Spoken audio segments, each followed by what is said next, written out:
Hey, my name is James Nicholson and welcome to my YouTube channel. Firstly, I'd like to say thank you to everyone that subscribes to the channel. We hit 38,000 subscribers over the weekend, a huge milestone, which I really appreciate all your support. Now, this video, I'm going to talk about house prices, the February house prices. We've already got some data through. We've also got some expectations on where house prices will be at the end of 2025 and the end of 2026.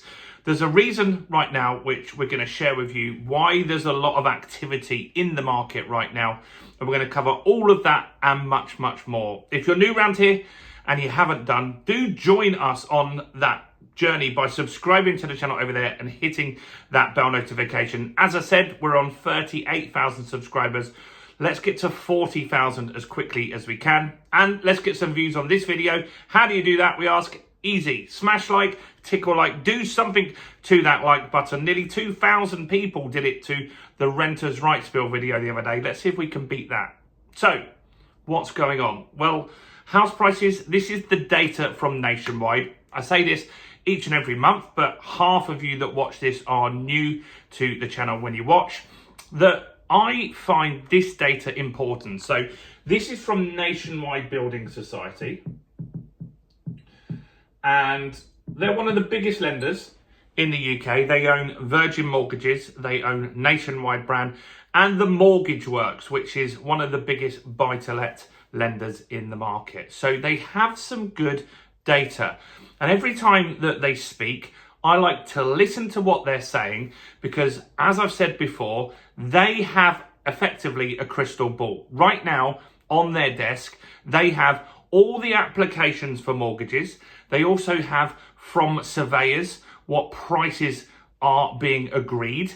And so they do know ahead of time, at least for the next 3 to 6 months, what's going to happen in the market. Now, they're fairly upbeat about the market short term, which I have said on the channel quite a lot, that there is a lot of activity in the market at the moment. There are lots of transactions being done, and that's to beat the stamp duty increase at the beginning of April.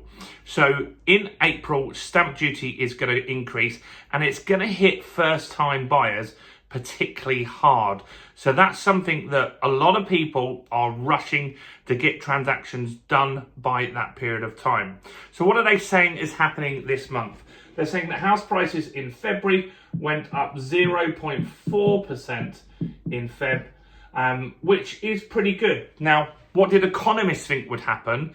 They expected a 0.2% increase. So that is busier than a lot of economists were expecting. Now, Nationwide have said in their report this month that they feel that this activity will continue next month. They feel the March figures even are going to be fairly strong, but they also expect that in April and May, things will slow down significantly. And we've been saying that on the channel as well. And that's because there is this influx of transactions that are being done. Estate agents are busy, solicitors are busy. Everyone in the process is very busy at the moment, but they are expecting a slowdown because they can already see new inquiries into estate agents, new people looking on Rightmove. Those figures are starting to drop because if you're looking to get a deal done right now and complete before the end of March, it's going to be really tough in order to do that. So that's a consideration here. So stamp duty is a driver of house prices at the moment. And Nationwide is saying what will keep the market going is cuts by the Bank of England. So if the Bank of England cut and then those cuts get passed on by lenders, that could keep the market going, keeps the momentum going. But we're definitely going to have a slowdown April and May. So who knows what will happen to prices then. What else is going on? So a lot of this driver as well, two things. It was stamp duty, and the other thing was that before Christmas, rates were fairly low. They did start to creep up again, but before Christmas, we did have, we're talking about November, when these sorts of transactions happened and started, we did have fairly good rates. Remember, to complete in February, you probably started that deal in September, October sort of time. It takes a little while, especially if you're in a chain, to get that transaction done.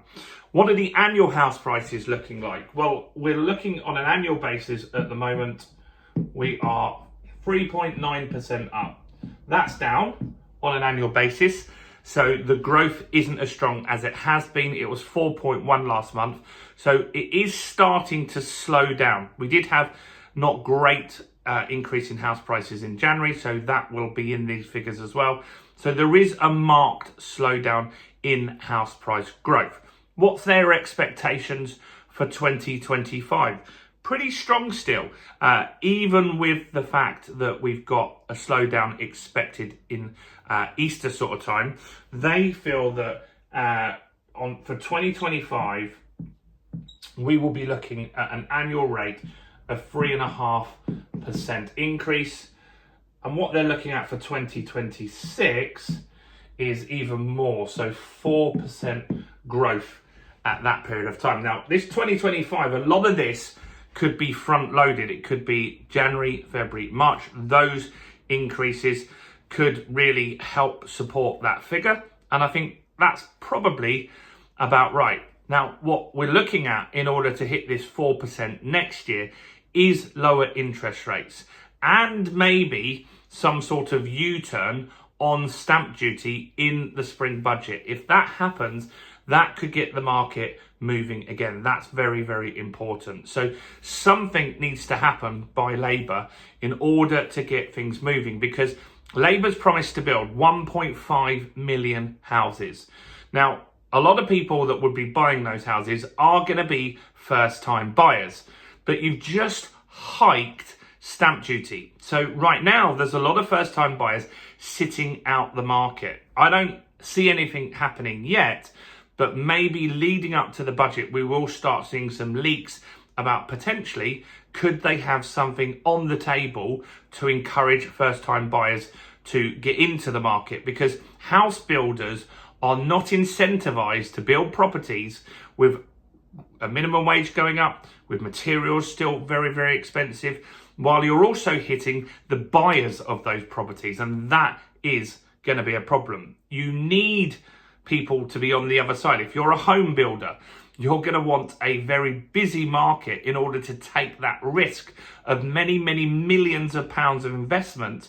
Why would you do that if the first time buyers are sitting out the market and you've got extra costs in building those properties? So it's an interesting time to see what happens. I haven't heard of anything that's in the budget as of yet, but let's see what happens. Are the government smart enough to look at this and say, you know what, we need to get some incentives into the market in order for people to build and order as well for people to buy those properties? Let me know what you think. Do you think the government will have some new first-time buyer initiatives in the budget in the spring? What do you think about this nationwide increase? Do you think they're pretty on the market, on the money even for 2025 and 2026 figures? Do smash like, do subscribe. While you're here, check out some other content. We've got more than 1,000 videos. Why don't you go and check out this one right here?